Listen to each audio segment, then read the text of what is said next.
الحمد لله الذي لا يبلغ مدحته القائلون ولا يحصي نعمه العادون ولا يؤدي حقه المجتهدون فطر الخلائق بقدرته نشر الرياح برحمته الصلاة والسلام على النبي المكي المدني القرشي هاشمي الأبتعي المطلب الرسول المؤيد والمصطفى الأمجد بالقاسم محمد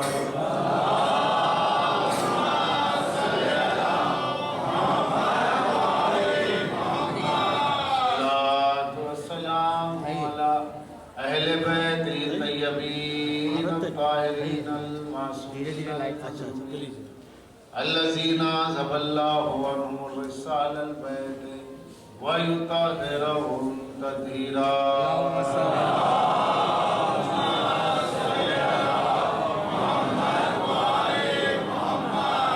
ولعنة الله على أعدائهم ومنكري فضائلهم وغاصبي حقوقهم أجمعين من الآن إلى قيام يوم الدين.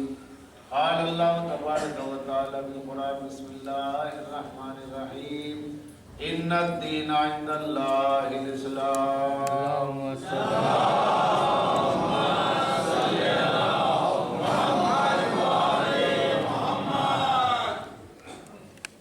موالیان حضر کرار عزاداران سلطان کربلا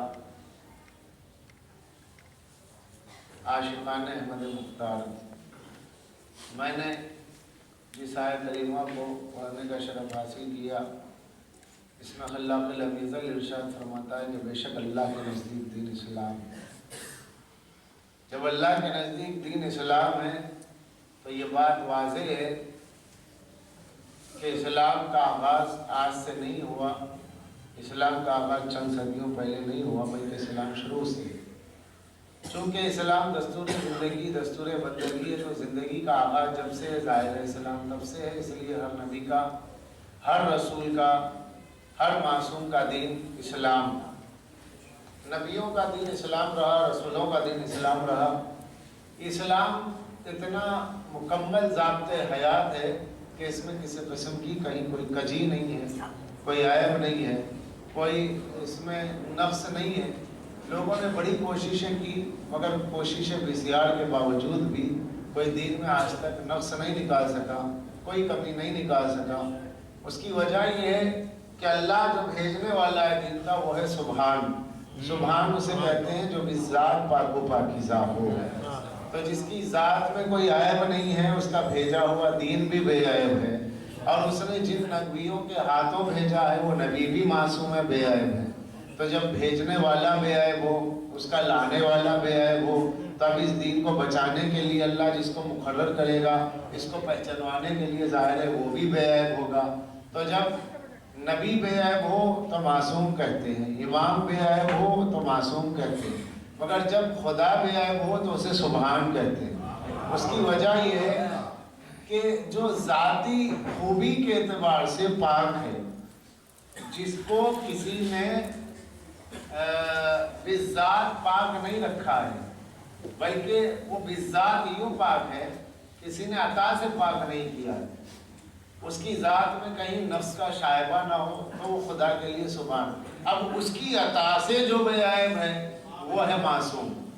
سبحان اور معصوم میں فرق یہ ہوا کہ اللہ کو کسی نے پاک نہیں رکھا، وہ خود پاک ہے، لیکن نبیوں کو، رسولوں کو، اماموں کو اللہ نے پاک رکھا ہے اس لیے معصوم ہے. صلوات پڑھ دیں محمد والے.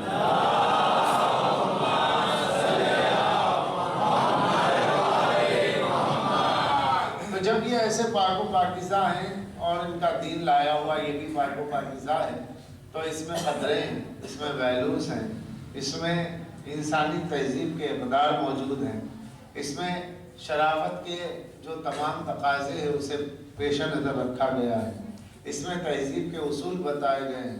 لہذا اسلام میں کہیں کوئی کجی، کہیں کوئی کمی آپ کو نظر نہیں آئے گی. اسلام نے دنیا کو یہ پیغام دیا ہے کہ یہ دین دین فطرت ہے، تو یہ دین صرف مسجد تک محدود نہیں ہے، یہ دین جمعہ و جماعت تک محدود نہیں ہے، یہ دین رمضان کے روزوں تک محدود نہیں ہے، یہ دین محیط ہے پوری انسانیت پر، محیط ہے پورے آپ کی زندگی پر، آپ کی زندگی کا تمام پھیلاؤ جو ہے وہ اسی دین اسلام کی آغوش میں ہے۔ لہذا ایک مشرک ہے، ایک ہندو ہے، تو وہ صرف مندر کی حد تک مذہب رکھتا ہے اور گنگا کی حد تک مذہب رکھتا ہے، یا تالاب کا مذہب ہے یا مندر کا مذہب ہے۔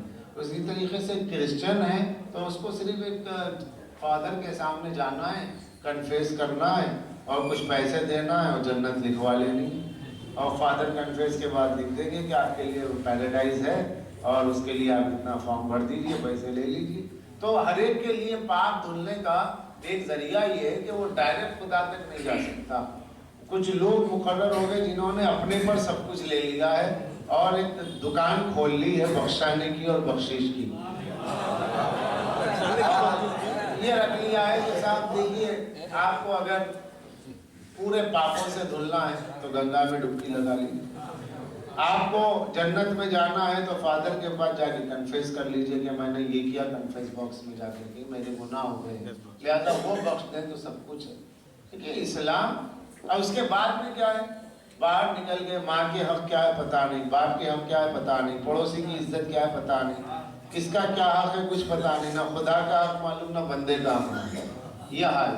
لیکن اسلام وہ دین فطرت ہے جس میں اللہ نے اپنے حقوق بھی رکھے ہیں، بندوں کے حقوق بھی رکھے ہیں، بتا کے دیکھو میرا لیے تو سجدہ کرنا ہے، یہ میرا حق ہے۔ رہی بات بندوں کی، تو بندوں میں سب سے پہلا حق ماں باپ کا ہے، چونکہ ماں باپ کی وجہ سے تمہیں مسجد کا راستہ ملا۔